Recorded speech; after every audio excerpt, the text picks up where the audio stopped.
జీవులందరూ వెళ్ళిపోతుంటారు ప్రయాణం. చిన్న చిన్న చిన్న చిన్న దివ్యల్లాగా చిన్న చిన్న దీపాలు వెలిగినట్టు వెలుగుతూ వెళ్ళిపోతుంటారు. అందరూ కాలంలో ఎలా వెళ్ళిపోతూ ఉంటారంటే ఈ కాలం నడుస్తుంటే, అందుకే పోతన గారు భాగవతంలో అంటారు కాలంబు గతి అంటారు, పరమేశ్వరుడి నడక.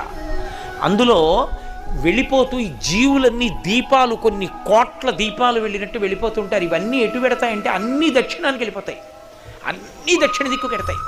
ఎందుకు ఎడతాయంటే పాపపుణ్యాలు చేసి అక్కడికి వెళ్ళి భూమిలో కలిసిపోయి మళ్ళీ ఎక్కడో దీపం కింద పుడతాడు, పుట్టి కొంతకాలం ఉండి మళ్ళీ అలా దక్షిణ దిక్కుకు వెళ్ళిపోతాడు, శ్మశానంలోకి వెళ్ళిపోతుంటుంది శరీరం.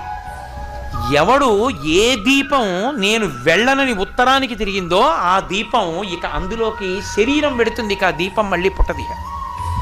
అలా తిరగాలంటే ఉత్తరానికి ఎవరి ముందు కూర్చుంటే తిరుగుతుందో తెలుసా? ఒక్క దక్షిణామూర్తి ముందే.